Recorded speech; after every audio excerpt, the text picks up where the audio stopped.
Okay, well, first I would like to say thank you so much for being here.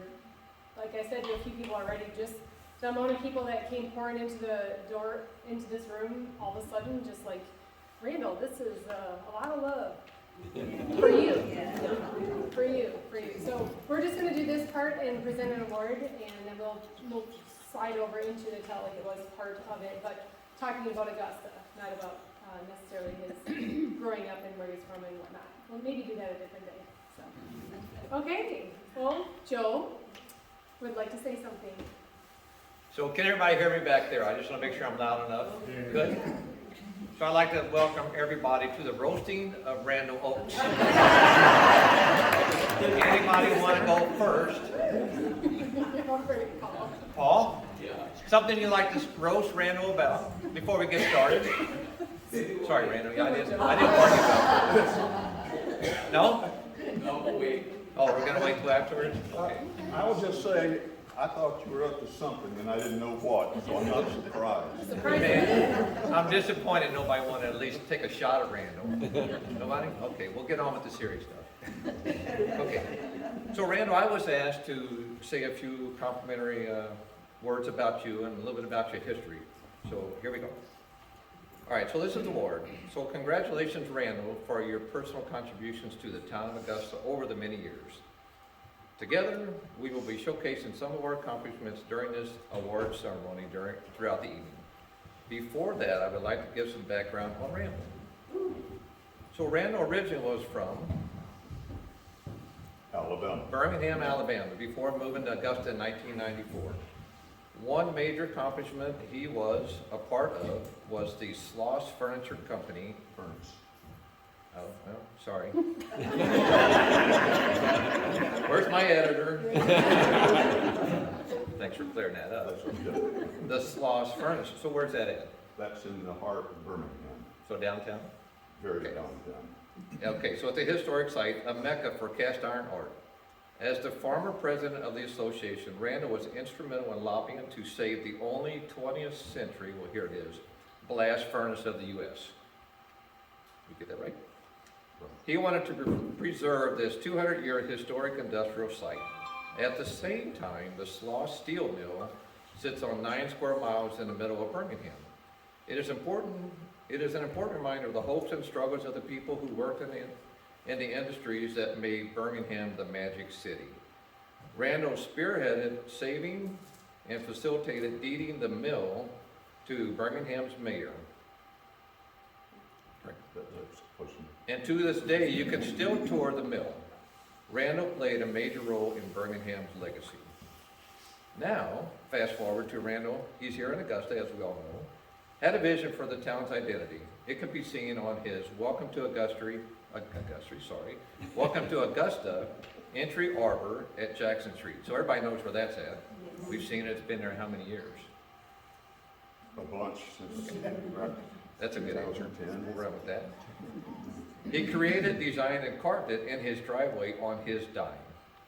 The two town seals can be seen as you enter Jackson from 94. They were carved and hammered by Darrell Randal. See that right? Correct. So Marge, his partner and wife, purchased the Dr. Gerling house and restored this historic home on Lower Street. 4 new events were being proposed by the Old Visitors Association, and he volunteered to get the ball rolling. And these 4 events are the Bluegrass Festival in front of Centennial Farms, the Christmas Walk, the Fall Festival, and the Saturday Winemaker Social. These activities were pretty much sold out. One of the newest to his list was renovating the town park and adding a gazebo for future events. So we all saw that. And that was a lot to put that together. And it took a lot to raise the money, it took a lot to design it, as the town knows, but we got the job done. He adopted the project and developed an overall plan with many of our Augusta volunteer builders and carpenters.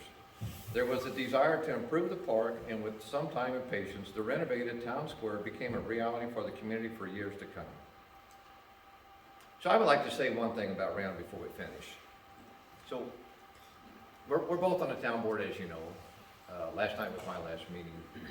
I remember having a walk with Randal one day, and we were walking back towards my house, and it was close to Randall's, it was his turn. And he looks at me and he says, well, what do you think I ought to do? I said, well, Randall, I would love to have you run again, because you're a lot of help to me. But I said, I'm not gonna probably be running again. And I said, I'm just letting you know now in case you decide whether you want to run or not. That's just how committed he is. He said, no matter what, I'm gonna run. He just committed, because I already told him that I wasn't gonna run. And he knows that I'm not gonna be there, but he stayed in there. So that's just who Randall is. So I just want to share that with him. It is. So with that, I wasn't going to read this, but there are a few things in here because a lot of it was said. But maybe I will read it. I kind of like it. All right. It says, "Don't Let the Flame Go Out Award 2025 Legacy Award to Randal Oaks. This year's flame began when Randal Oaks biked into Augusta, Missouri from the Katy Trail in 1994. Untold people have, over the years, unselfishly contributed to the history of Augusta. Over time, from the beginning, Augusta keeps learning and the town keeps growing because citizens like Randal look to create, build, volunteer their time and innovation to their town. Randal's legacy was enriched when he married Marge. They purchased a historic home that he renovated, and next he designed and funded and built the Welcome to Augusta Entrance Arbor. Marge renovated the Friends of Historic Augusta Museum Garden. Randal volunteered to lead the Augusta Fall Festival activities, including Swinging in the Vines and the Winemaker Social, and now it has expanded to the Vendors on Walnut. His community activities include Public Works Director on the town board. Most recently, he spearheaded the renovation of the town square and construction of its new gazebo.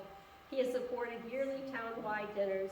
Through Randal's character, community vision, and involvement, the flame Randal ignited continues to burn. So Randal, we gladly present this to you.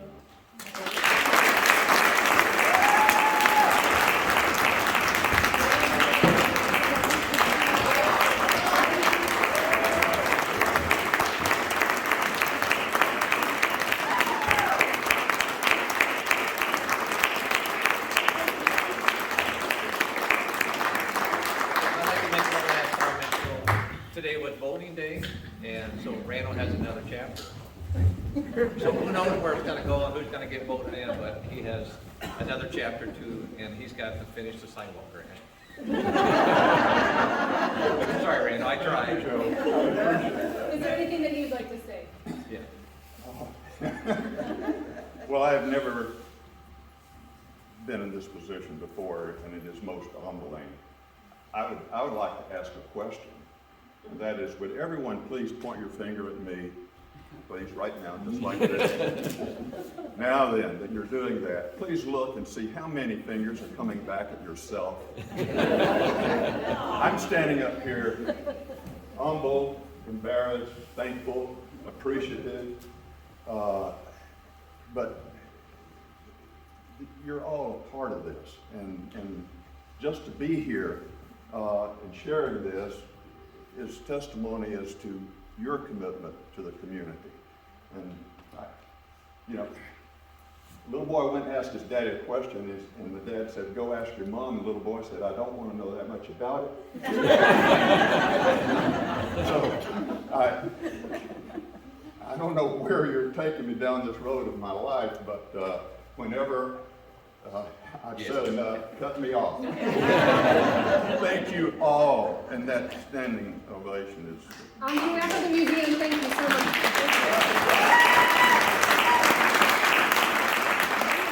All right, Randal. Now, let's talk about all the accomplishments that you have done in Augusta. This audience is eager to hear it. They know it, but they're eager to hear what you have to say. I know that. So I'm honored to have you here for the Don't Let the Flame Go Out Award. You are the 2025 recipient. And so the point of this isn't necessarily to talk about your life story or who your parents are and what year you were born. We're focusing just on Augusta. And so today he has brought many examples of the things he's done throughout the town in all these years that he's lived here since, what was it, 1994? Something like that, off the trail. So we're just going to go through a handful of pictures and talk about everything. And at the very end, if we have questions, please ask. But we're going to try to keep this within an hour, only because I guess there's a handful of you who are going to a fashion show after this. So I'll help get you there. So Randall, let's start with the first photo. Well, that would be our house, 245 Lower Street. Dr. Gerling bought it in 1855. By all rights, it should have been torn down. The whole thing leans to the south, but too late now. We totally rebuilt. We restored the wine cellar where very possibly 150 years ago, Dr. Gerling stood and contemplated his crop, or the Virginia seedling, which is the Norton grape. He was one of the original growers of that.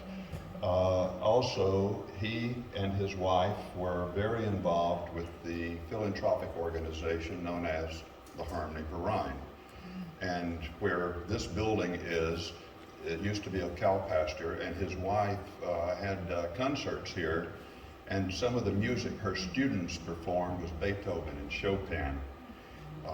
They also, the Harmony for Rhine had a library, which was at a home where Mount Pleasant presently is. And then this structure was built, basically 3 phases between this part, the stage part, and the gazebo out there.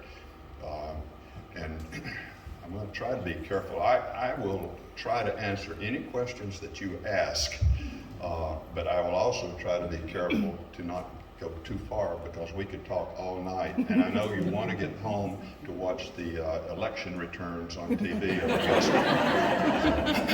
Well, I wanted everyone to know that you live in a very historic home on Lower Street, and it's special to the town anyway, so I wanted to make sure we highlighted where you lived.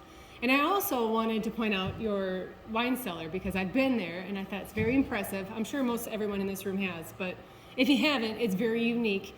Randall has done a lot to upgrade, and very special. Those stones you're seeing, those are original. The wooden timbers above it, the kitchen is above it, the wooden timbers above, we kept those. Of course, we reinforced them with the proper kind of construction to keep it from falling down. But I could go on and talk about, well, the bench right there. Marge, as long as she's known me, she knew I made that bench. I wanted to make something by hand, and I got that out of my system. That was made out of some boards that floated up on the levee during the flood. So You're good at repurposing things. And then those bottles there, I wanted to perfect my winemaking, and my dad's winemaking was the X amount of grapes, X amount of water, X amount of sugar, and you stir it 3 times a day. I wanted to upgrade, and I didn't do a very good job. Trying to make a long story very short, one set of our children, when they're visiting, they're helping me bottle it about midnight one night, and they named it Augusta Wild. In other words, I still have a ways to go on my wine. That's cute. And for anyone who doesn't know, that's Dave Kloss in the picture here, and he's always curious, definitely. Which flood are you talking about, where the bench wood was made from? Which levee? No. Flood. Which flood? It would have been the second one, the 95? 4. Yeah. Yeah, 95. Yeah, the 93 was, Marge was doing sandbags for that one. And I didn't show up on the scene until about the 95. Just in time. Pardon? Just in time to make Augusta great. Yeah. All right, and then you go to Church in Town, very active. That, Marge grew up in UCC up in South Dakota.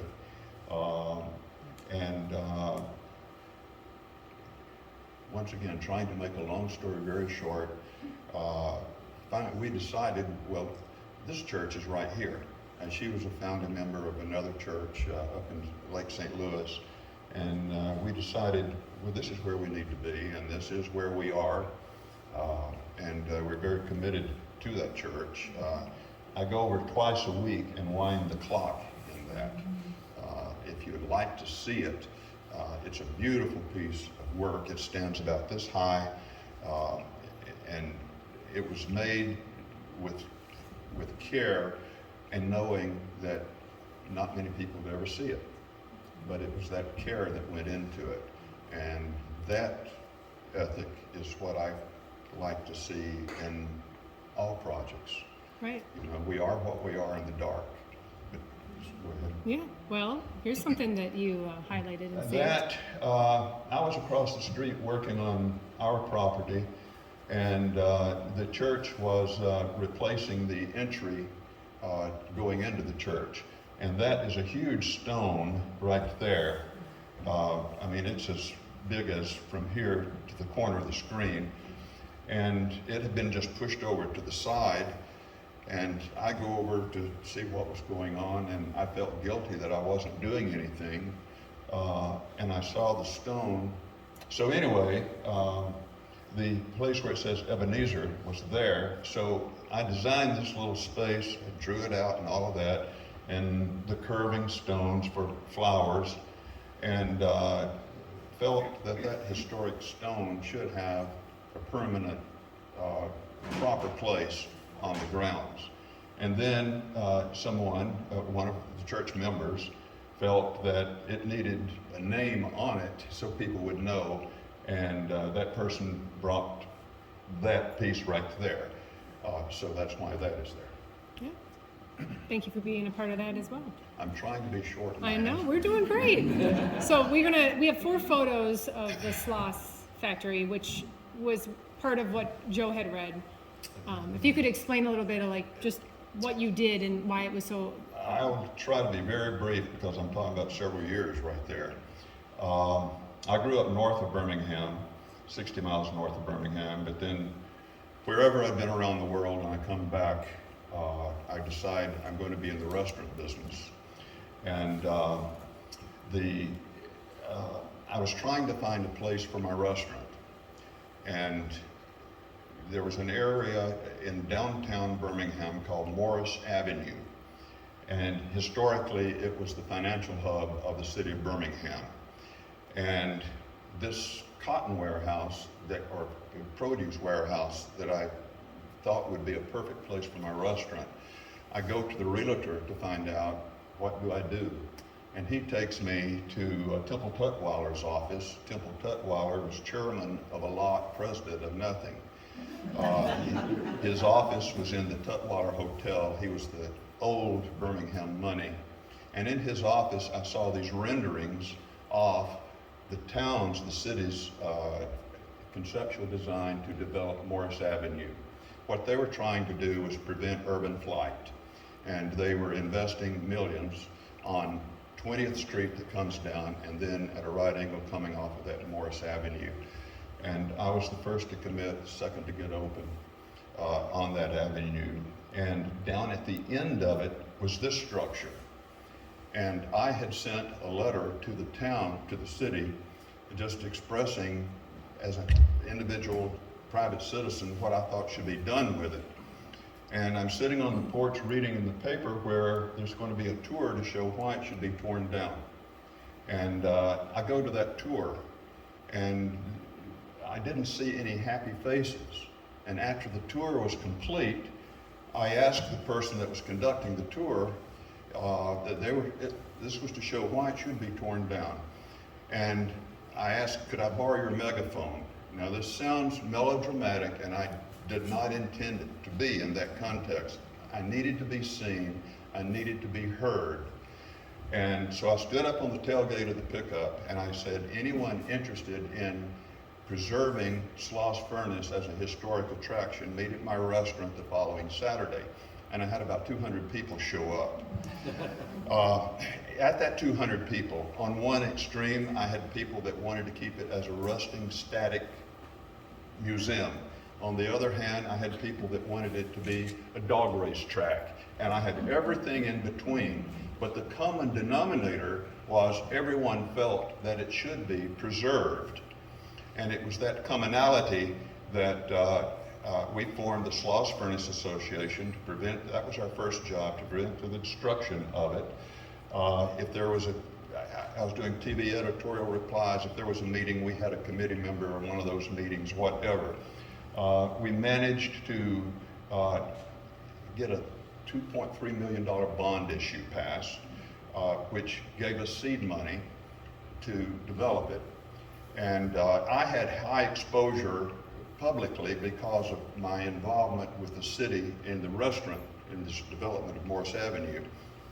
And we needed that for public exposure to rally, you know, the effort to stop the destruction of it. Then I walked out that door, and that's another 10 weeks of storytelling. I walked out that door into another life, and the person that was my vice president was an engineer, an architect. And so the timing was perfect.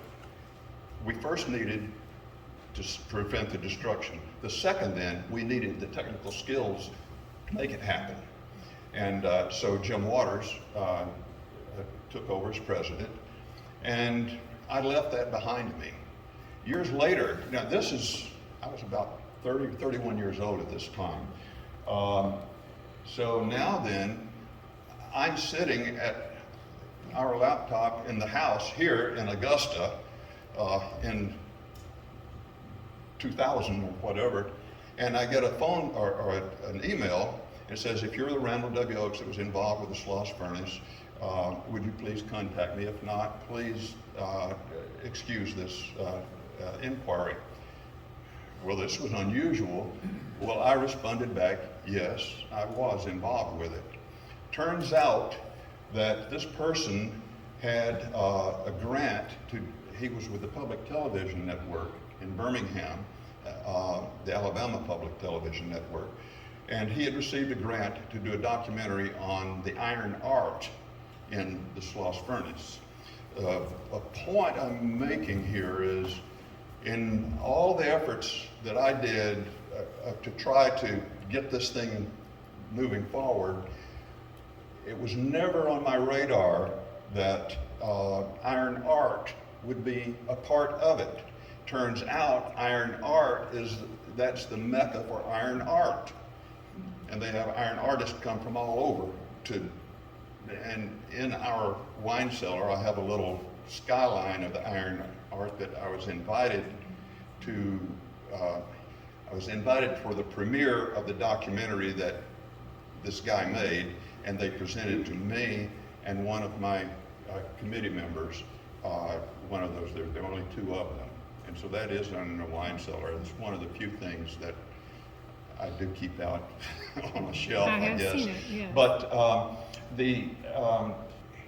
well, I could keep going on and on. I think I'm probably said enough. That's okay. So I think the reason that we put this in here, it was a big deal for you to step up and say, we need to save it. Don't tear it down. Okay. It turns, you can Google it, Sloss Furnace in Birmingham, Alabama.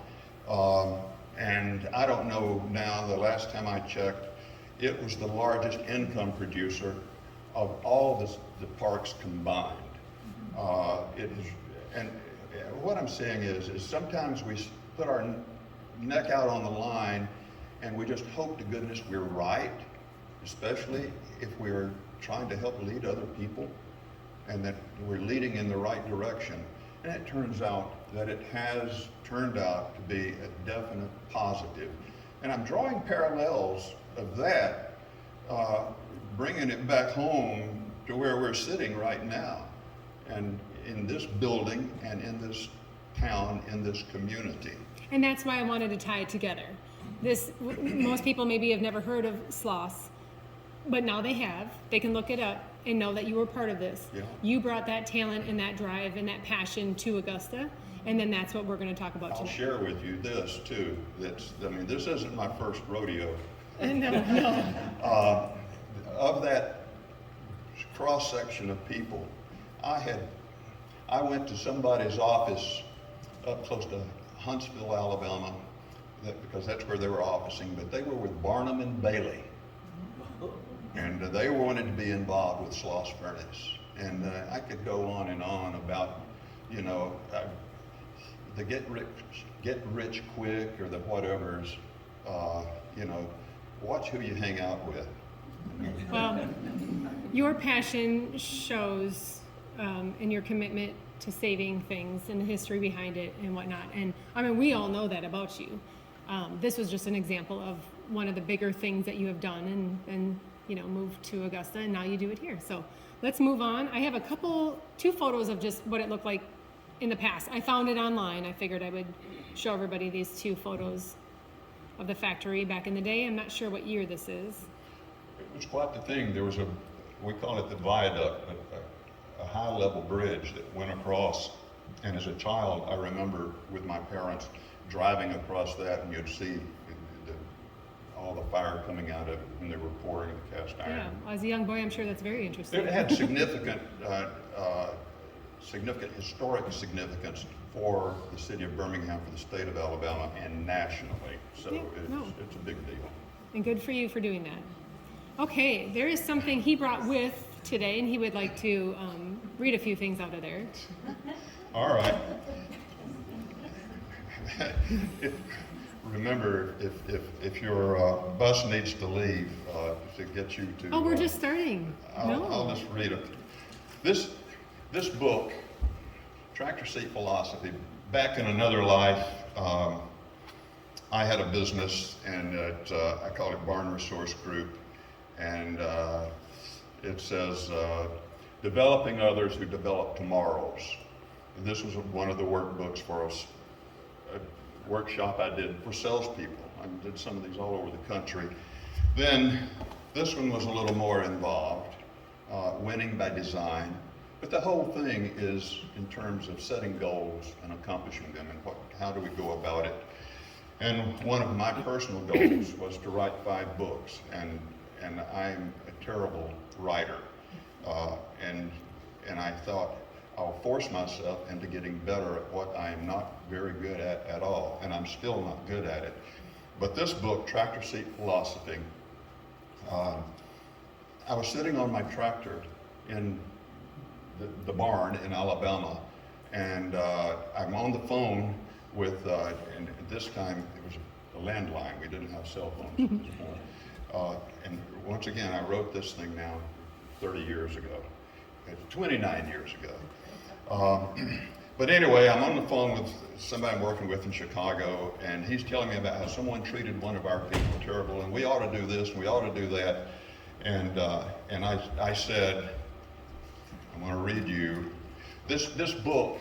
The first third of it are basic principles, 81 principles that are my principles, or that I've come across that I felt are of value. And that's what my life is all about. The real thing here. If you want to know where I am, my anchor sits right here in front of me. But these are my principles that I live by. And the principle number 1 of Tractor Seat Philosophy is, if a dog has spots, it isn't necessary to tell it that it has spots. It is only necessary to know that it has spots so that you can work with it accordingly. And that's what I said to my associate in Chicago. And he said, well, so much for your Tractor Seat Philosophy. And I said, that's the name of my book. So there it is. That's pretty cool. And let's see here. I'll read you a couple of these. I want to be careful. Number 4, control your thoughts and you control your life. Number 7, God gave us a mind and a soul. I don't think he intended for us to waste it, even though he gives us that chance. And let's see, here another one. Either we control fear or fear controls us. I learned that riding on a motor scooter in the mountains of North Carolina when I was 18. Let's see. Look for the good in a person or situation and you will find it. Look for the bad and that's what you will find. And live life for life. It's the little things. See the sunset, hear the wind.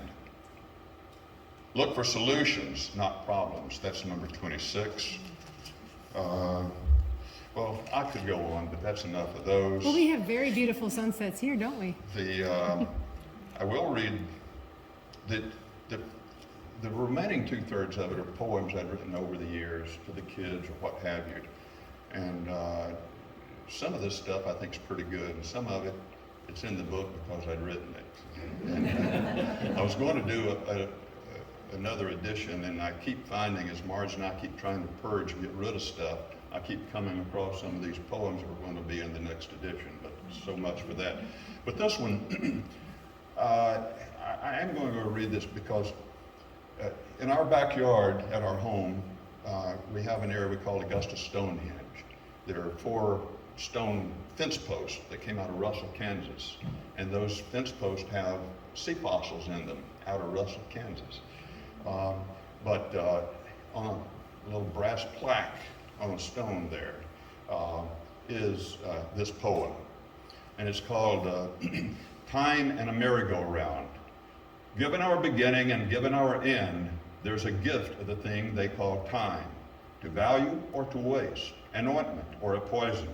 They talk of time in a bottle. They talk of the sands of time. They talk of stopping the hands of time.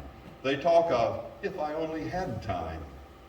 On life's merry-go-round, things and people come and pass, relationships being the true things that last. And as we spin, to focus on the ones of quality is the challenging task.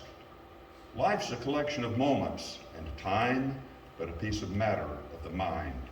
For those we value, seize the moment, make the time.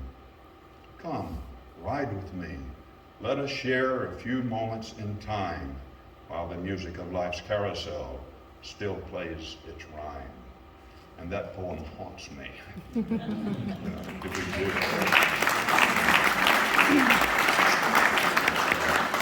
This isn't, you aren't here for a concert on the book. No, but no. anyway, I'll put that down. Well, it was featured in one of the articles at the bottom here, and so I wanted to add that too.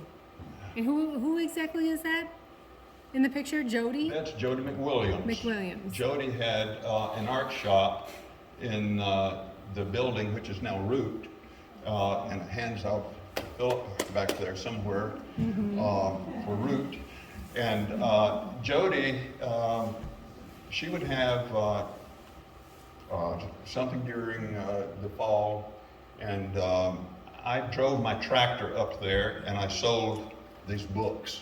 And that's why Jody's standing there. And then Jody sold that property to some folks that then had an artist cooperative.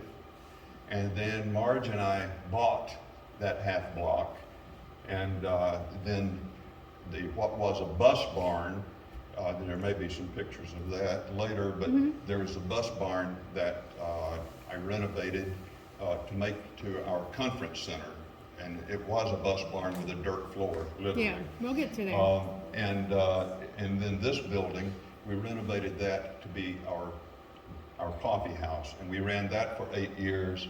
And Let me, we are going to cover that one. yeah, we are. Yeah, Okay. yeah. So let's just wait on that. But I just wanted to make sure that this was tied to the book because keep me it talks on about. track. I am, Randall. I am. All right. Next, we're going to talk about the gazebo that you just helped with. One of our board members, Rick, made that for me. And I was embarrassed there, but not as much as I'm embarrassed here. But out of appreciation, he made that. Well, it's for the because of all gazebo. the work. And I would share with that gazebo, the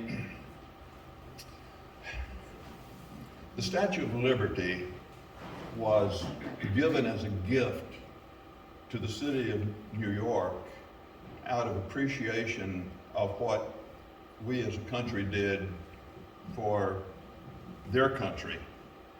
And even though it was a well-intended gift, it wasn't determined to really be good necessarily by everybody. But finally, the Statue of Liberty found a home.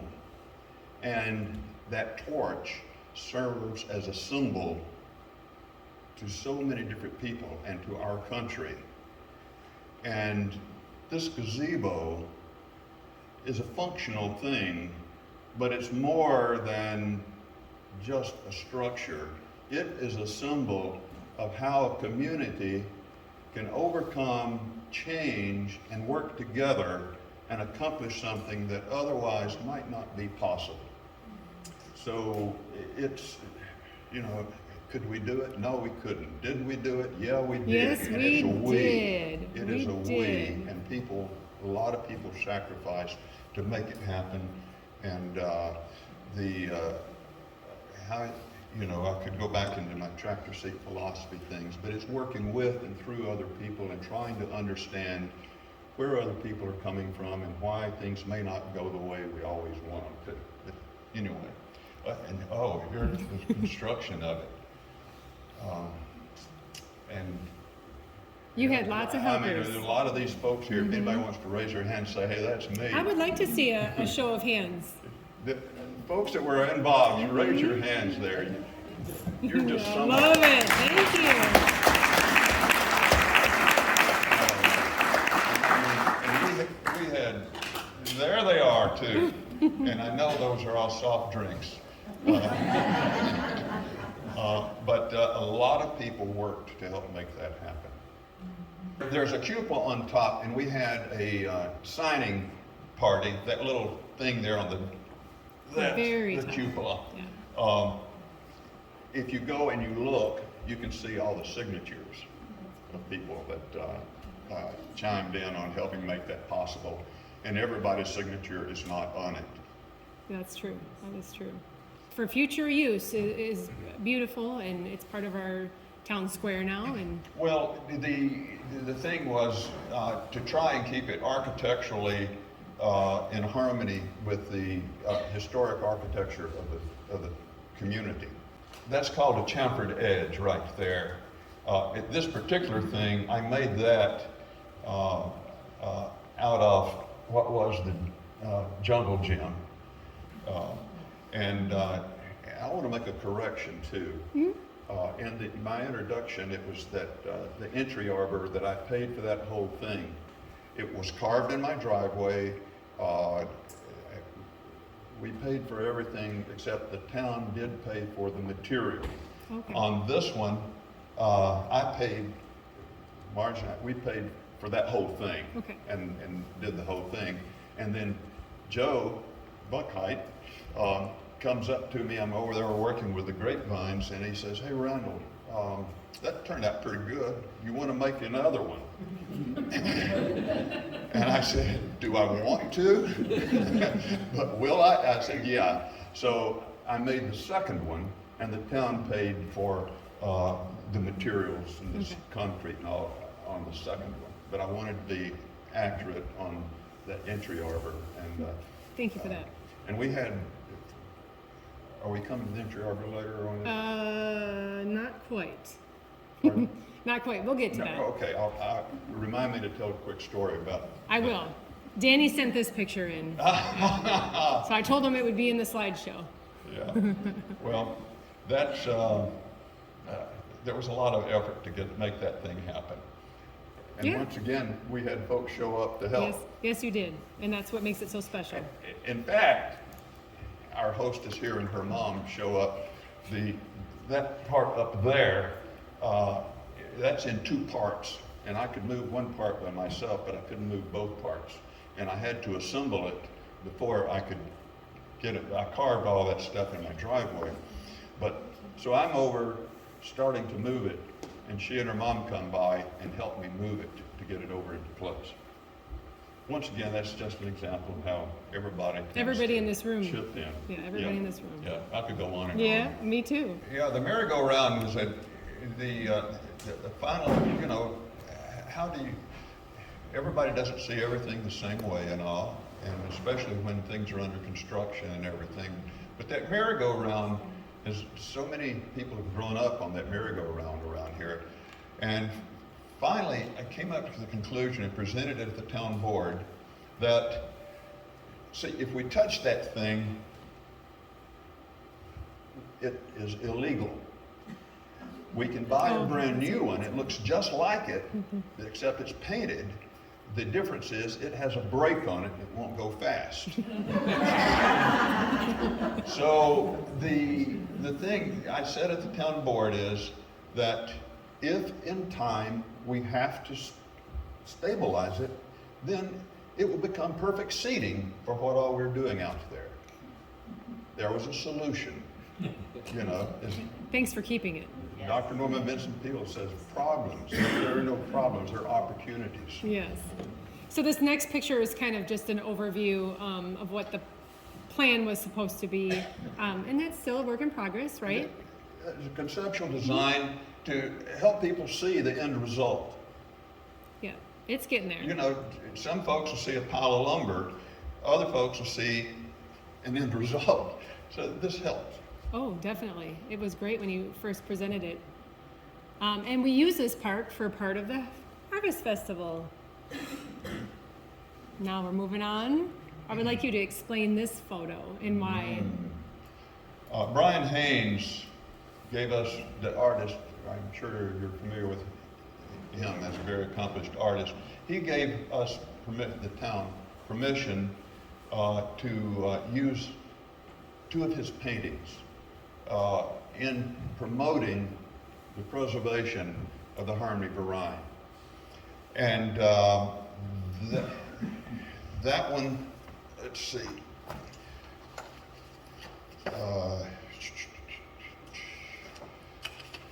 That one was for our festival in 2016.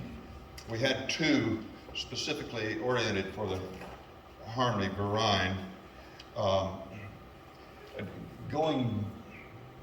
Should I talk about the Harmony Variety in conjunction with the Harvest Festival? Well, you made it a point to it was raising money. And we're sitting in the Harmony Brian, so. I'll go back a little ways. The American Legion, for their own reasons, needed to sell this property, or would like to sell it, whether they needed to or not. That they felt that the time was good to sell it. And it had been offered to the town, and the town at the time didn't feel that it was in a position to acquire it. And the chamber, the offer, same sort of thing. And I asked for a meeting at our conference center where the town board, the chamber, and members of the Legion met. And we're all sitting around the table and trying to come up with, you know, can we buy this or what? And I asked the question, similar to the Sloss Furnace thing, do you feel that it is something that should be preserved? And it was unanimous that it should be preserved. Well, that's a good idea, but how?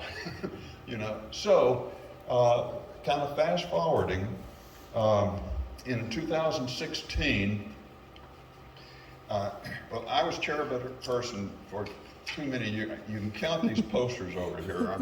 You know, my office position was supposed to have been, what, 2 years as a chamber member or board member, whatever. Those things go over 10 years over there. But in 2016, I coordinated with the with the plein air, and with the help of the Chamber of Commerce, and we combined plein air, a portion of plein air, we split it. You had the normal plein air, and then we had the fall part of the plein air continuing. And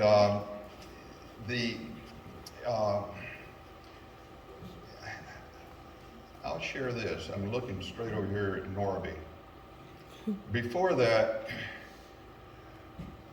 over at the conference center, standing there on the hill beside the building, Norby and I are standing out there. Norby, would you raise your hand so everybody knows who in the world you are? Norby and I are talking about how are we going to accomplish this. And I committed to Norby and he to me, we shook hands, that he would do everything he could from his side to help make it possible. And I committed I would do everything from my side to help make it possible. And on a handshake, we move forward. And I'm a firm believer in if you say it, then live by it. And so I know he traveled his rough roads, I've traveled my rough roads, but November of 2018 or 19, we sat in an office, and I signed the documents of the Harmony-Verine purchasing the Harmony-Verine from the American Legion. And then this was, I committed the efforts of the Harvest Festival and trying to all of our efforts of what the chambers are capable of doing with the plein air, and had this event here, and I could go on about that. Then the following year, 2017, that's a list of the schedule for 3 days. We had 3 days of event here. We had the Swinging in the Vines, which is on Friday evenings. We had our winemaker social in this building, because this is where the AVA documents were originally signed for Augusta.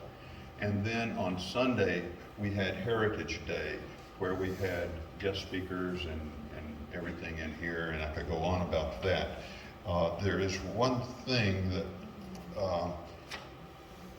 on the 2016, I wrote this playbill, and once again, going with conceptual designs so people can visualize an end result, or to help visualize it. But this is what I wrote in the intro for the 2016. Behind every great happening, there is a silent army of workers. It is with the greatest of gratitude that we thank that Augusta Army for their valued contribution of time and to your support.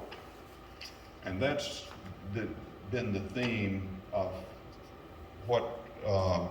whatever I've been involved with these harvest festivals, is not just to be having a party, but if you look at those flyers, these are, you know, the small versions, those big ones are over there.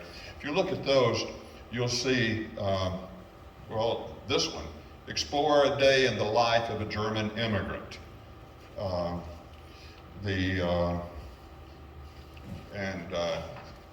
This one, a portion of the proceeds will go towards the efforts to help preserve the American Legion Hall in becoming Augusta Culture Arts Center.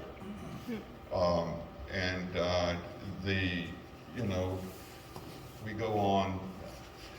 Another, in terms of Harvest Festival, the year of 2015, preceding that, when you go over to the History Museum, you'll see a quilt that was made during our sesquicentennial. And each of these patches are made up by different citizens in representing the history of Augusta. And I used that quilt as the theme for the 2015 Augusta Harvest Festival. And in the church that we were looking at the picture of, we had all the pews in there were covered with quilts made here in Augusta, and it was just a gorgeous sight. So that was another way of integrating the value, the assets, the people of Augusta. Travel the Harvest Road and help celebrate the artists, the artisans, the wine, and the life in wine country. So that's, that's been the underlying theme. And to make money for it, the chamber needs money to keep it operating. But then the winemaker social, which was a period of time, the real underlying value there was as a promotional thing of promoting who we are and what we are. So we have a few photos from the Harvest Festival pictures. I found this one, and Sally's in the front row, and I just think Oliver's just too cute in the front seat there. Let's get through some of these photos here. The parade. We've all seen that vehicle around town. I love it. There have been many parades. Yes. Here's one of the flyers. Yeah, that's at Sugar Creek. That one, that one's kind of interesting with the biplanes. For my 50th birthday, I gave myself flying lessons to solo and a steerman over in Washington. And I've always been, that's another story, but I've been infatuated with open cockpit bi-wing planes. And these guys, I saw them over there, and I thought, hey, this is a great way to help give some extra pizzazz to our Harvest Festival. What they didn't understand was you don't need to just streak across town, you need to circle around town a little while. But anyway, that was the objective there. And then you were part of Swinging in the Vines. And here is, I think you said that one of the first. If anybody recognizes themselves in this, raise your hand. Oh, I see a few. I see some back there. This was, I think this was either the first or the second Swinging in the Vines that we had. And does everyone know where does anyone not know where the Swinging in the Vines is held? Okay. There, we're standing, the home is on Marge's side over there, and on Corinne Post's side over here is the path that leads down to the wine cellar. And that's, you know, folks that have been around here for some time, and all these folks help in one way or another make this town a very special place. Absolutely. And, you know, I'm so humbled just to be up here with you guys. I'm telling you, any of you could be up here. I agree. So, We have to pick one once a year, Randall. You were picked. I know. Okay. So just music, the festivities, the community gathering, the food, the dancing. The theory behind that was the combining a unique combination of things. One, the fact that you boarded the pumpkin wagon right here at this historic structure. The pumpkin wagon, just the experience, you know, the classic romantic idea of riding on a hay wagon and going down the gravel lane to the home down there. And then just the uniqueness of that setting. Yes. And most of the time in the fall, you're able to stand there and look at the harvest taking place across the, so that's magic into itself, not to mention the fact that one of the original vaulted wine cellars is on that property where you have the port. And then to come out and claim your hay bale table, and then someone really devoted a lot of time to creating the gourmet picnic basket. And then someone inherited that, right, Julie? Julie, raise your hand back there. Julie then inherited keeping those gourmet picnic baskets going. And once again, just a combination of a lot of different people chipping in. And we'd rent the hay bales from someone here in the community, and then we would stack the hay bales up at the end of the evening and take them down to Willie Ahope for Willie Ahope's family or fun farm down there, where he would build his hay pyramids. Mm-hmm. So anyway. Yeah. No, I think it's a very special, Swinging in the Vines. Then we have the Winemaker Social. The just briefly on that, that's where the first one was held, and I think that was 2010. And there's a poster over there about it, and I think it cost you $20 to go to that one. And there were just a few people showed up, well, a few, you know. There were, I guess, 30, 40 of us showed up, and it was all the winemakers. And if you go back far enough in the history here, there was a lot of competition. And the idea of this winemaker social was to make that healthy competition, where we could fight fairly with each other and you know, and toward the common goal. So the idea was to have all these winemakers sitting at a table, and we'd be able to ask questions. And we were sitting there, and it was like everybody's looking at the floor. Nothing's happening. And I turned to Marge and I said, we need some questions from the audience. So I made up some real quick. And one of the questions I asked was, what brought you here?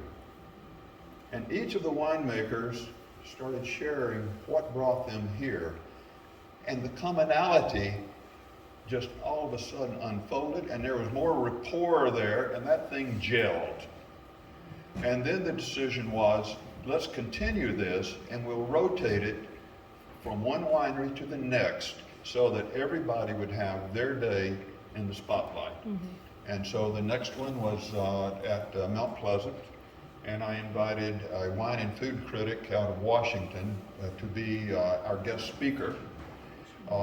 And the whole idea there was to ride the coattails of his notoriety to uplift our notoriety. And then our next one was at Sugar Creek, and a gentleman that had attended the one at Mount Pleasant and had attended our tour of the private wine cellars around town. I asked him if he would be our guest presenter at the one at Sugar Creek, and that was Jack Kilminchie. He was the president and CEO of the Channel 9 network. And then we go on and on. I would love to go into all of them, but those were very special events. And they were made possible because each of the winery, when it was their turn, made a significant contribution to do it. And once again, it was not that thing was not to generate excess operating cash. It was to present promoting who we are and what we're about. I'm in seventh heaven right there now. I used to go help my dad prune his grapes down in North Alabama, and I still have a little vineyard simply because I like to mess with them. Although my wine is called IBTB. I beat the birds.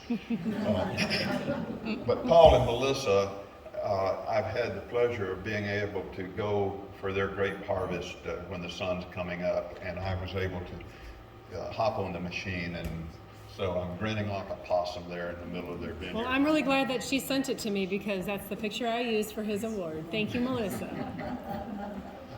All right. There's the arbor. Darrell Randal, you mentioned him, that town seal. Darrell used to be in Augusta, and he had won some awards, and Dick Brown told me about Darrell. And I managed to track him down and convince him to make me 2 seals. He made 2, one's for the east and one's for the west side. And when he and his apprentice brought them to me, he gave me the bill, like $200 or something like that. And I said, Darrell,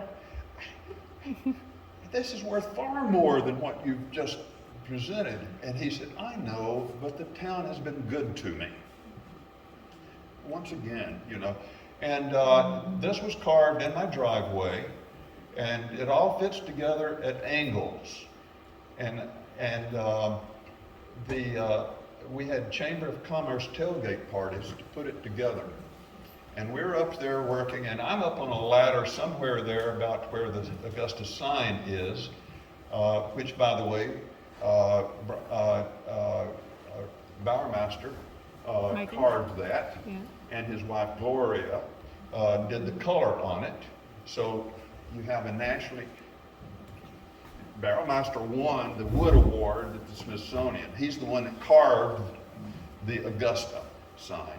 Anyway, I'm up there, I'm doing something, And Vic and a couple of other people are down, and one of them was about to swing a sledgehammer, and I knew they'd go together at an angle, and I didn't realize until about 2 years later that I really raised my voice, because Vic Brown 2 years later remembers the fact that you don't hit that with a sledgehammer.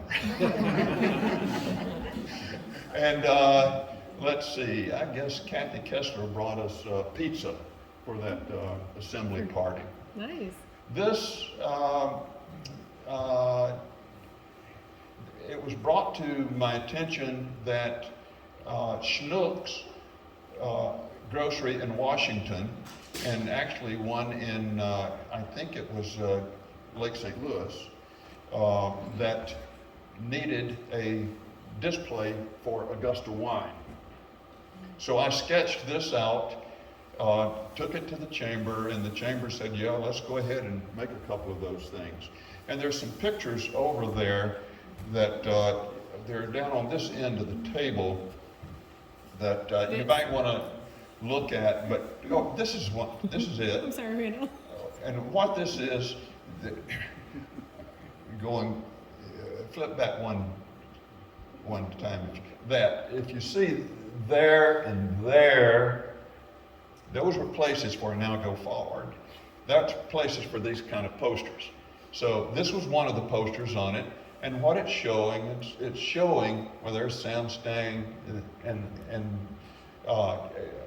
going all the way around, these are people of the community. And that's what this was about, is once again selling who we are and what we are here. That's our conference center.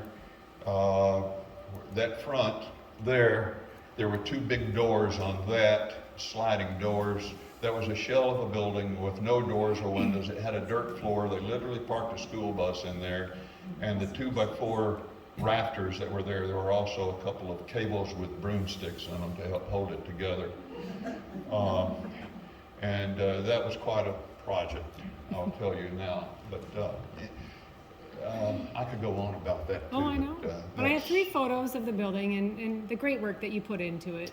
That cupola up there about drove me to drink. That was 1 panel times 8. And I will share with you, I was building that thing, and Marge was in Oak Ridge, Tennessee, designing some hazardous disposal cell, making money so we could buy 2x4s. I'm home sawing 2x4s, and I stopped to go home and have dinner, and I look out the window, and it's starting to snow. So I hurry back over because I left all my tools up there. And so I'm trying to finish up whatever it was before the weather gets bad and it turned to sleet. And I threw a tarp and I lassoed around it, and then I climbed down off the roof. But we could go on about many stories. I know. But the next one, we're talking about our favorite coffee shop. Everybody remembers this. Well, that's Kate's Coffee. Kate, by the way, was my mom's name. And but we wanted to have a quality place, and I could go on. I could spend a lot of time talking about that because we operated for 8 years, and there are pictures back there of some of the events that we had. That half block, the whole idea was that we have things at Kate's Coffee and things at the conference center, and we're able to utilize the grounds and using the commercial kitchen here and Kate's Coffee, etc. But it was time for Marge and I to do something different. We was trying to figure out how to get us out of the kitchen. And about that time, Philip Day, who now has Root, came by and said, I have a dream. Tall Bernice Kimmer sitting there in the coffee house. And there's a couple, one, Brandon back there and his bride. That isn't his bride sitting there. and Kathleen Turner is a benchmark that used to, if you call the Chamber of Commerce for years, that's who you got on the phone. Yes. And she was my right-hand person in trying to keep up with all these 10 years of, and then Ellen trying to keep us straightened out on the books on it. And so, once again, community effort. Yeah. And what I was saying about the timing, I was, after a bit, I have more than a casual experience in the restaurant business. We didn't even go into that.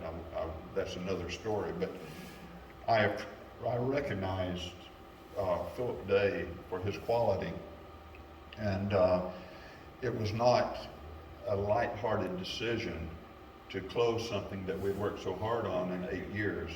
But I was convinced he was the real deal, and he is. He has proven. And so it's proven worked that. out beautifully for him and for me and Marge. And thank goodness for bulk trash pickup, because I'm still getting stuff out of his basement. So, okay. and this guy just, I don't know if you've seen it, but Friday, the that's right. Post-Dispatch recognized him as one of the top 5 of the top 100 restaurants in St. Louis. Yeah. And Round of applause for that, so those are just some of his accolades. I have to say something though. for sure. Please. Without Randal and Marge, none of that would have been possible. Root was a dream for a long time, and without meeting Randal, it never would have happened. And so, from the bottom of Jamie and Matt's heart, thank you so much for everything. Hey, Randal. I'll just say, plant the seed and it will Yes. grow. And Randal, it almost seems like you handed him the torch. I did a That you handed him the torch, just like we handed you the torch. They- Don't let the flame go out. Well, there's so many,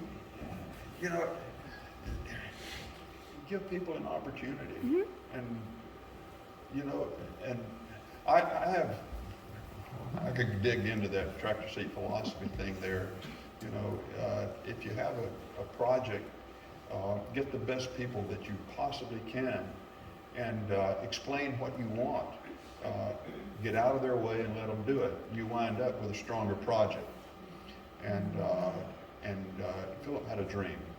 Definitely. I was sold on his dream, and I got out of his way and let him do it. Yeah. And then whatever I could do to help push Yes. his wagon up, Yeah. help push it. I agree. We all agree. All right, we're switching to plein air. That's another thing you've been involved in. After selling the coffee house, I'm going to have all this leisure time. Now I'm going to actually participate in a plein air event. And so I just about had that thing down to where what I was going to do, and I knew I had about 10 more minutes to get it finished to meet the deadline. And then Paul Hughes comes by. It's his property, and he's letting me sit in his vineyard. And so he starts talking to me, and I don't have time to finish my painting. So I took pictures so I could finish it at a later date, and I still have it, and I haven't finished it. Wait a minute. Wait, Randal, for the record, did you get Randalled? Pardon? Did you get Randalled by Paul? You did. I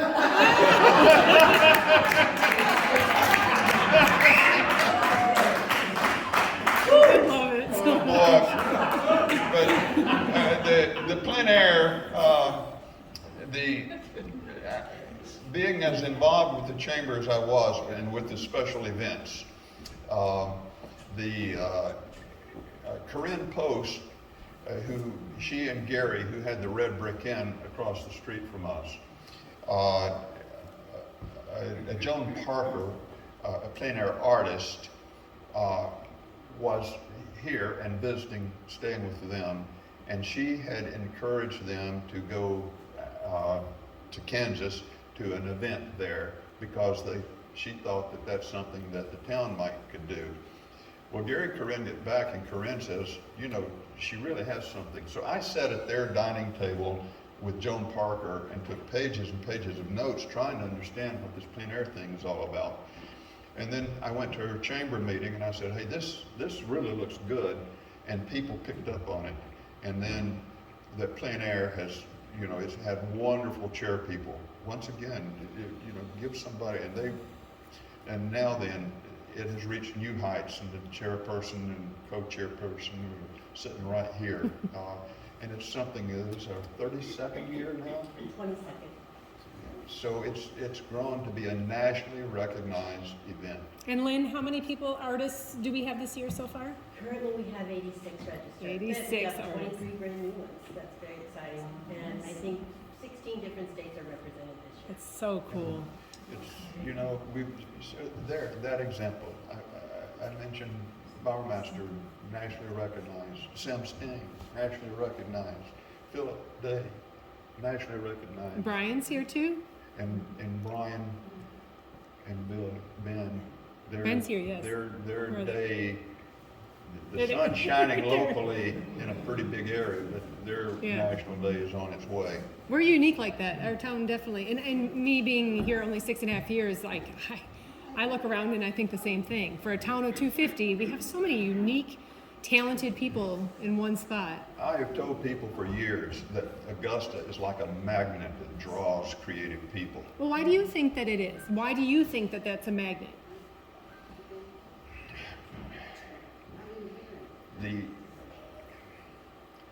It wasn't a trick question. I'm sorry. Well, that's a tough one to answer. We can go back 155 years to Harmony Verine, a philanthropic organization that was formed to help promote the culture of the town, which at that time was primarily German, but it was to promote the culture. So they had the library, Dr. Brown's wife teaching Beethoven. So it goes back, it's a part of the town's DNA. Yeah. And I'd love to go back even further to the Osage Indians that lived here. I mean, this was I think there may be a picture here of a job site that no. when I was working on it, One more picture. all these arrowheads were found. And this area is full of stashes of arrowheads. Right. Last month we had Crosby Brown sitting in that chair, and he told us lots of Indian history. And you know, it's so how are arrowheads related to the plein air event? Once again, it's that DNA of the folks that are here.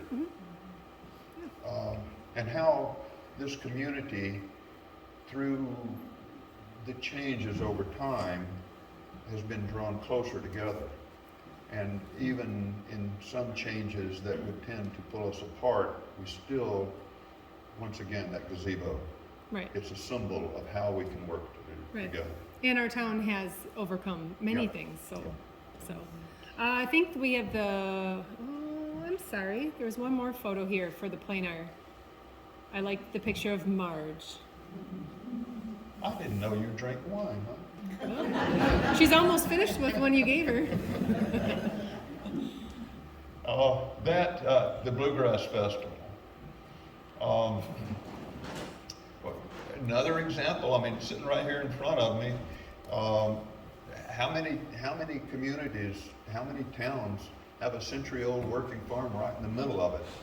And, you know, that barn is phenomenal. And so one of the events that, going back to when the chamber was a visitor center and we were having random events, and I suggested that we narrow it down to say 4, so we have set times and all.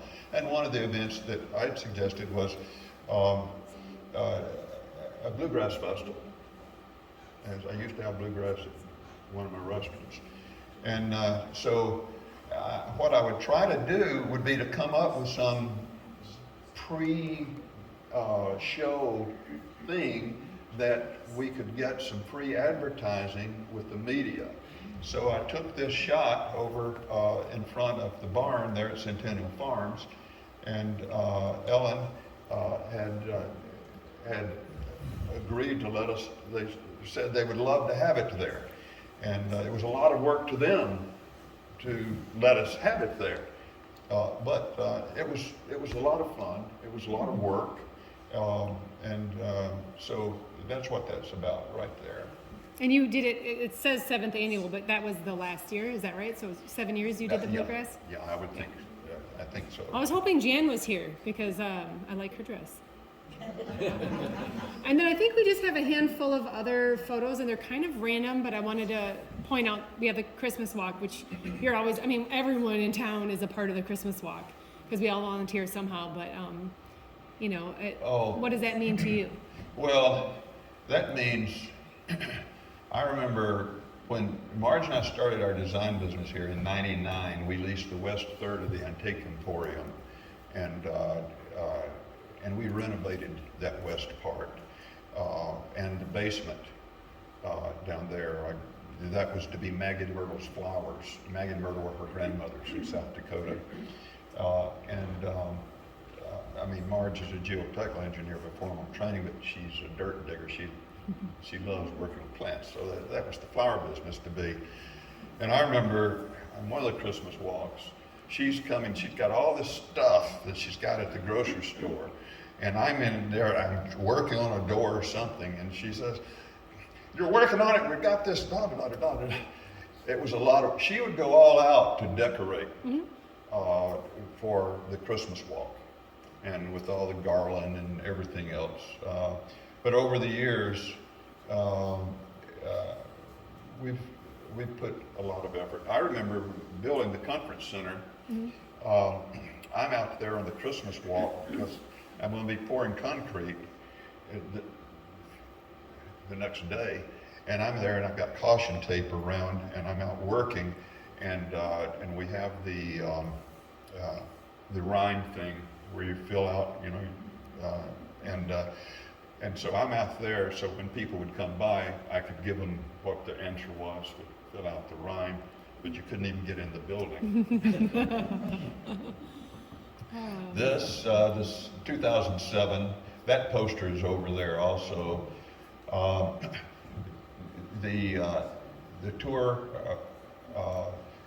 Marge and I sat in our front yard drinking wine, watching all the bicyclists go by with the chase helicopters right over them. That was a big deal here. Augusta won the most spirited town award on the one of the legs of this race that concluded down at Union Station. And at Union Station, the trophy was presented to the winner that was commissioned by Sound Sting, or for Sound Sting to make. And then in part of that Spirited Award, Kathy Kessler and I led a parade around town, and I have I call it a knockoff of a pre-Inca shepherd's horn that we bought on a mission trip once, and I blew that horn for that whole parade, and I thought I'd never play the bugle again. I've seen the video. I was impressed. But anyway. So here, just another familiar site as you're leaving down to the bottom road, another project of his. That was for someone's 50th wedding anniversary. Tried to get finished for their 50th wedding anniversary. And it was the excavation on that one of the sites where I was talking about all these arrowheads that, you know, on the high grounds where people. Yeah, I'm sure. Catherine sent this photo in of you talking with Alan. Not sure what you guys were planning, but. I think we're talking airplanes. That makes sense. You may have remembered Alan would fly his Piper Cub all around, and when I was 11 years old, I built an airplane in the barn loft, you know, and that's another story. It never would have flown. My dad didn't tell me I couldn't do it. He just told me, I mean, I had the fuselage and the wings built, working on the tail assembly, and my brother was going to tow me out in the pasture with the car.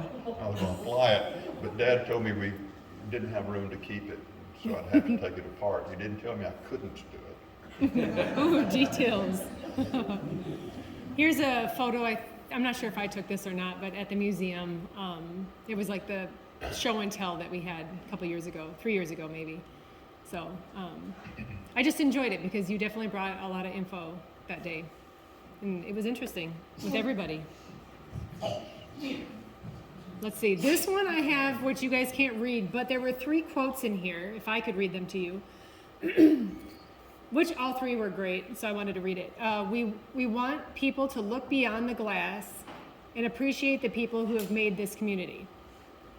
There was one quote, excuse me, how to balance tourism and agriculture, which that's a big deal, you know, to balance those two, where it's a community, a home, a place where we worship and gather and celebrate, but yet we invite the tourists in. So I like that quote as well. The last quote is a town of 250 people and no traffic lights. And I went, yeah, you're right, we don't, but a ton of potholes. That's the first thing I thought of when I read the quote. So, yeah, no, I know, Joe. We've got a special on potholes, they're for We sale. do. I think, All you gotta do is fill up where it is and you can have it. all right, I think Tom, we just talked to Tom about that one, yeah. So now this is a poem that we were gonna kind of close with, that he was gonna read to you out of his book. Do you wanna read it off there, or you? No, I'll read it out of the Okay. book, it'll be easier, I guess. This will be one of our closings. I mean, it's, Last page. I read you one about the merry-go-round, but I've got others, you know, like I say, these things I wrote for the kids and what have you. But this one, remember I wrote this was what, 96 or something like that. Augusta Town. The seasons come and pass in quiet Augusta Town. It's been 2 years since I was last around, standing on Mount Pleasant in the full spring moonlight. I overlook a glass smooth lake covering the valley. The calm breeze floats up the hillside, and when the sun rises again, I know that I'll see a flooded valley below, sweeping clear, leaving only memories of pleasant times past, and a clear field to start again. The days pass in Augusta Town. As the humid evening falls and the cats melt into the sidewalks, I hear a choir practicing for Labor Day, standing under the trees in the cool gazebo at the lodge. No traffic lights, no horns. I am at peace with myself. I see a falling star and I start to make a wish, but give a thank you instead, realizing that now I grasp all my wishes on falling stars past have indeed been granted as I watched my children grow. In the night, the church clock rings the time, and the days pass on. The cool breezes start to blow, and leaves turn to a golden glow. The flood is long gone, the crops are in. The smell of fresh baked bread fills the air. Oktoberfest is almost done, and I know that I have just begun. As the seasons in me come and pass, I feel I've begun to see at last in quiet Augusta Town. That's very sweet, very sweet.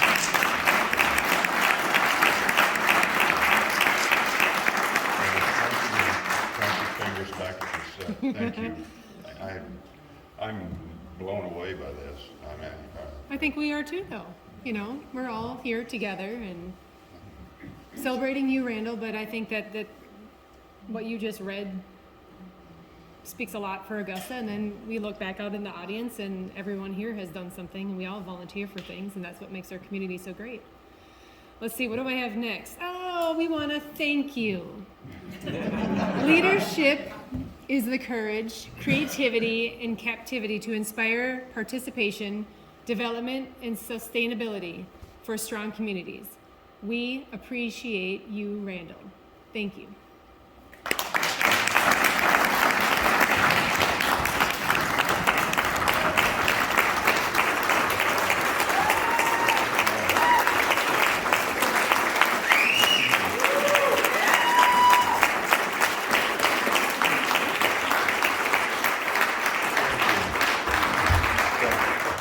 But I want to make sure that if anyone had a question, please ask Randall. I got one. Okay.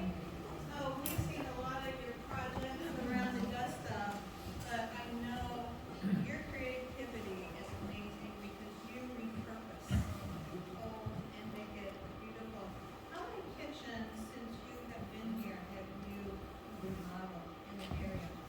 Oh, boy. I don't know, Ruth Ann. I have kitchens from Hannibal to the Arch to Cape Girardeau and even in Honduras where Marge and I were on a mission trip. There, how many people in this room did I do your kitchens for? That helps answer. and then there's still more folks that aren't here yet. And in fact, your son. Randall, I forgot to ask one of my questions. With the standing ovation, I got taken by that. After every Taken. I was. Yes, of course you were. I'm sorry. I know I was. You gave me goosebumps earlier when you walked into the building and everyone gave you a clap. The question I always ask at the end of Tell Like It Was is, what is your hope for the future of Augusta? Boy, I'd love to turn to the right principle here in my book.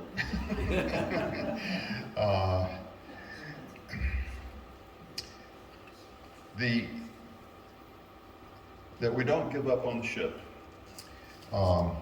We talked about what makes this thing so great, this community so great. And it goes beyond just our town limits. It goes to the surrounding community because it is Augusta. And it is unique. And we need to take care of it and be good stewards of what we've got. And figure out some way to where we can also grow financially, because we have to have an economic base to keep the gears turning. And historically, we've gone through, cycles. And with the leaving of the river, that changed things. With the leaving of the railroad that came through and saved, town, that went away.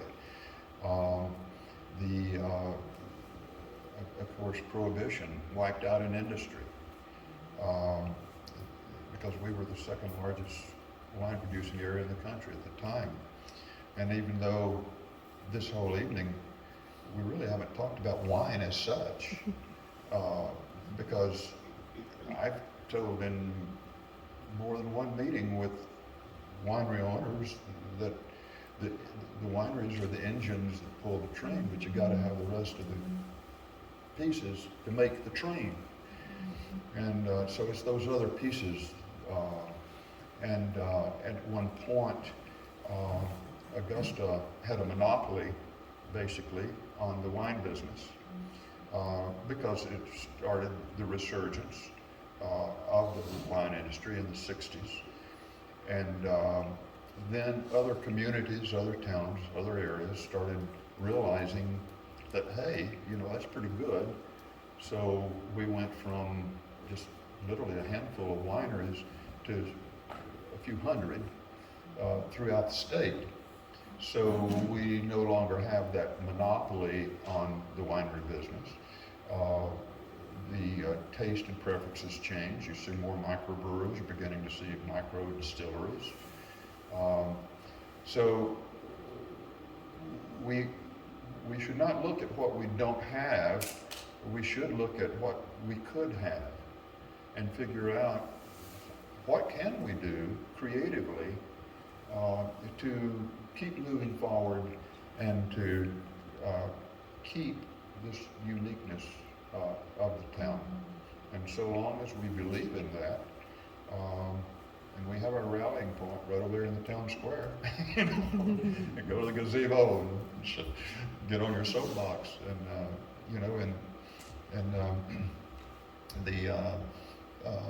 one of these principles in here is lead, follow, or get out of the way, and then another one in there, something to the effect of somebody's got to be at the helm, and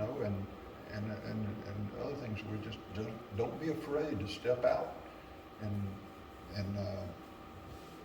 put your beliefs on the line and go for it. Yeah. Sure. So I don't know if I answered your question. No, yes, you did, definitely. question? Where can we buy your book? I've had people ask me that. I sold a lot of books, and then I didn't republish it. And of course, you know, it was on the, had all the right registration for it and all of that good stuff. So I don't have any current copies. I have an idea though. Maybe you can sit down and give her some life lessons. That's more important than reading the book, right? It's getting it from you. Well, I could read through some more of these You have a very unique. thoughts, and you'll know that that's where I. I know. That's what I've done. I know. What I hope, you know, I've rattled on here. Well, now that we've done this, maybe we need to talk to Washington, their two printing companies, and see if we can get some more books then. Yeah, I see a few heads nodding though, so. Any other questions? I have. Joe has one. What is the synopsis, the short synopsis of the convertible car that you had in the cage outside your coffee shop? Boy, do you notice how tactful Joe worded that? That guy has tried to keep a bridle on me for a year. With all due respect, right? A short synopsis. That car. Before I went into the Army, I go to New York to visit with my brother. And I've been infatuated with antique cars for a long time. I sold my motor scooter in North Carolina for $50. I bought a Model A Ford, and won't go through everything and changing on that, stay with a short answer. I wind up driving that thing through the Smoky Mountains all night long from Asheville, North Carolina to Coleman, Alabama. Left at sunset and arrived at sunrise. My mom heard me coming down the hill and knew it was me. And that's a story into itself. So my infatuation goes back a long ways. So I'm walking down the street in New York, and I pass this showroom and I see this magnificent car in there. I've never seen anything like it. It had these big pipes coming out of the side of it and leather straps on the hood. And I'm standing there and I'm looking at it, and I realized that thing had disc brakes. It wasn't old. And I realized you don't have to make everything that's old out of old. You can use new to also help make the old look good. And that ties in with all the stuff we've been talking about here tonight. So anyway, I wound up going to Korea as opposed to Vietnam, fortunately. And while I'm in Korea for 2 years, I designed me a car, a little two-seater. Then I wind up, I'm in Japan for 2 years working for the Department of the Navy. And there was an automotive woodworking shop and hobby shop, a car hobby shop. And I thought, if ever I'm going to make the car, now's the time to do it.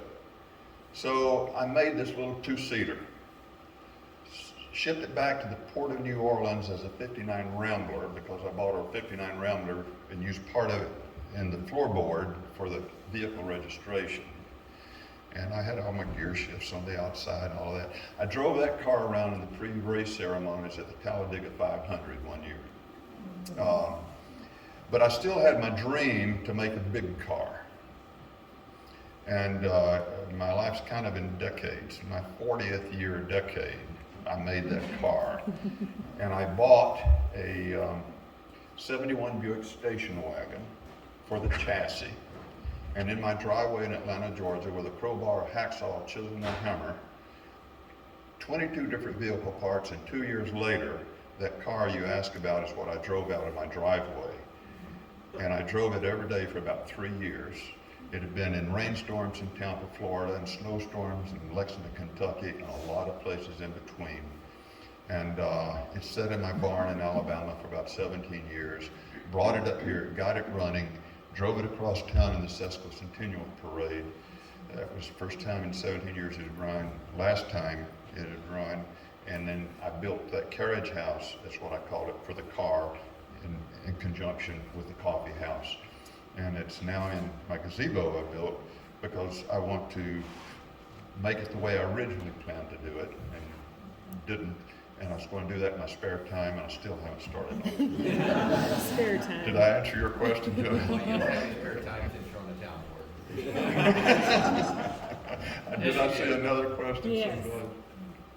Have you managed to catalog every single Halloween story you've ever told? How did I manage to?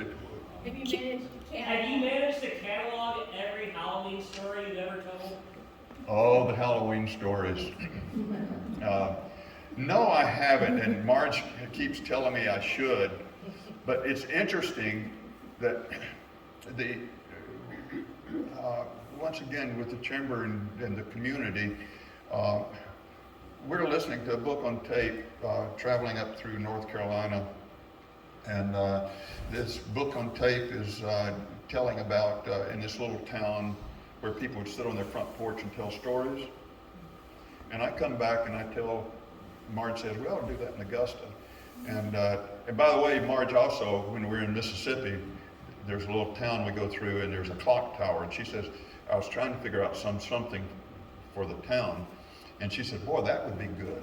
So that was the inspiration for me to do the entry order. Anyway, I come back and I tell the chamber meeting about this book and our discussion that we ought to tell stories on our front porches for Halloween. And nobody was doing it. And I thought, well, I suggested it, so I guess I ought to do it. And it was an experiment, and I learned that the kids are on a mission. It's got to be short, to the point, and have something to do. But an interesting thing about it is that I now have children that are brought there by their parents who were children that came and listened to those stories. And also, sometimes I'll hear the kids, oh, that's the one that, that tells the story. And then sometimes they'll come up, boy, I really like the one you told last year. And so I said, well, now, how did it go? So no catalog. All right. Yeah, I guess I should. But, Randall, you need to sharpen stories up so we get trick-or-treaters on our side of town. the what on the other side? Well, you need to sharpen your Halloween stories up so we can get trick-or-treaters on our side of town. So they go to the other side. Because they're all over there listening to your stories, we don't get them on our side of town. Well, that's another interesting thing about Augusta. Not about the fact that they don't go to your house, but that so many people bring their children to Augusta because of the uniqueness of Augusta. And that's saying something in today's world.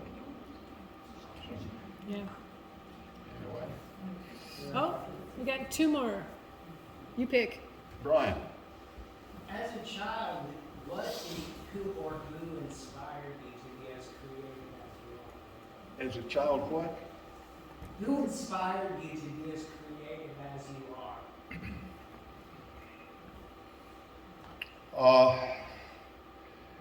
I guess, one, my dad by not telling me I couldn't do, and two, my mom, who was a school teacher, and she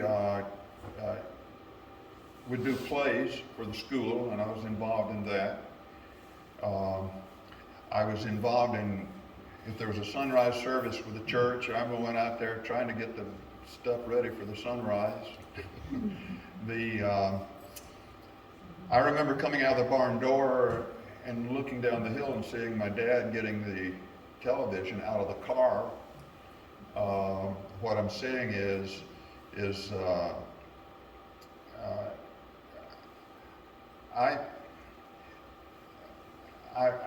I've always wanted to make stuff as long as I can remember.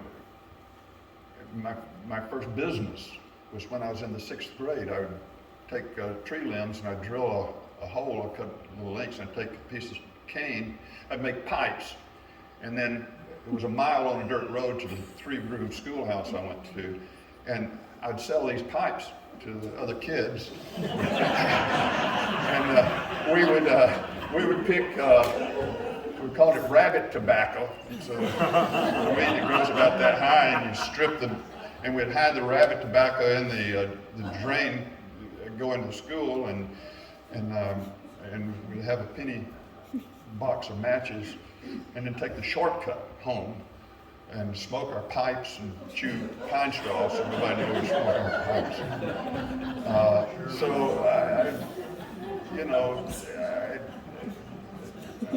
Whenever I remember, so small, I'd pull with a rope, I'd pull a tomato crate up into the tree and make a tree house, made a tree house and put a stick in it. I learned to fly an airplane out of the World Book Encyclopedia.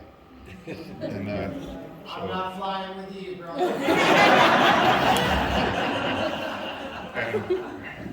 and I remember, I don't know, I built something out in the field. I've always been making stuff. I don't know if I answered your question, so I know where to get a good pipe if I need one. I could go on and on. Where was the question on this side? Oh, it was gay. Yeah, you've had a lot of experiences in your life. Is there any that particularly stand out more so than others? Yes, proposing to Marge.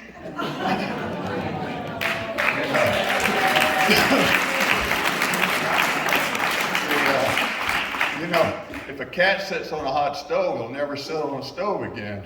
If a man sits on a hot stove, he'll never sit on a hot stove again. And I about drove my Southern Baptist daughter to drink as long as I dated with Marge. I was convinced that was not a hot stove, that was the real deal. And I finally worked up my courage to ask her, and I was bound and determined to ask her on Christmas Eve. And we were across the street at Gary and Corinne's, and I'm trying my best to get her out of the house, their house, over to our Augusta Stonehenge, because bonfires have been a part of our life as long as we've known each other. And so anyway, we're there now, and I'm about to pop the magic question, and our neighbor across the street, a retired dentist, was having a Christmas party. I'm about to ask the magic question, and his Christmas party lets out. You can't propose when people are out hooting and hollering in the street. But I managed to get the question in, and I don't know, she probably still regrets saying yes, but she did.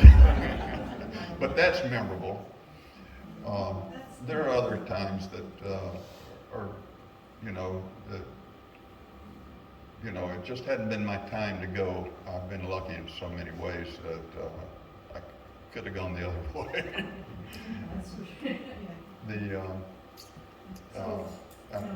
Family's important.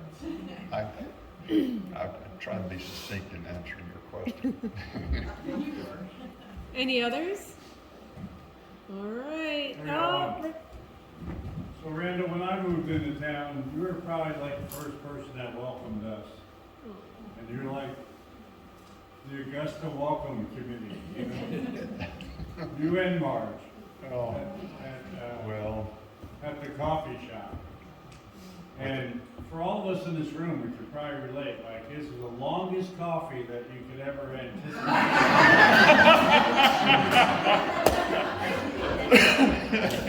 But it was also the most impressive time to just sit and talk and learn about where we are. I would like to add to that, actually. We met about 15 years ago. Yeah. One of the first harvest dinners, and I thought you were a really neat guy. But being as young as I was and growing up in a really young family, I didn't really know how to relate to people older than me. And when you opened the coffee shop, and I worked at Augusta, I ate there all the time. Love your food, but you started asking me about wine. And I, in turn, asked you about coffee, even though I didn't really care. Because I didn't like coffee. I don't like coffee at all. But 3 or 4 times a week, you would come and sit with me, as the picture was evidence, and you would bring me some new coffee that you were trying, and in my opinion, And I just want to say I loved it. You taught me so many things. I loved our stories. I love coffee now. I have an espresso machine now. and our relationship just continued to grow. After you retired from doing coffee, I did not want to let that die.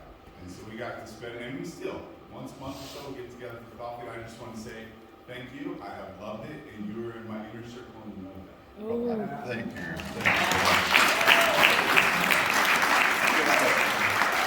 I feel about every one of you in here, and I share every now and then, he and I get together and we'll talk wine.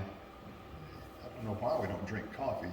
We'll talk wine, maybe smoke a cigar, and anytime any of you want to, well, we need to arrange the time, but you know, we can sit around Augusta Stonehenge or in our wine cellar and maybe smoke a cigar or sip some wine or some coffee, but you're always welcome. You know, it's, I can go back to principles in there as to why I'm saying all of that. But wherever you are, be there, and it's where we are. And I can't thank all of you enough. I mean, this is special. it is special. I agree. You're special, yes. Did you hear that one? No, I didn't. Well, repeat that for sure. You're an inspiration to all of us. No, thank you. And also we'll be over right after the meeting.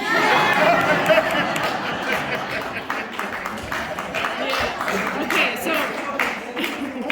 so if there are no other questions, please come up and give him a squeeze, shake his hand. Thank you so much for being here, you guys. Thank you.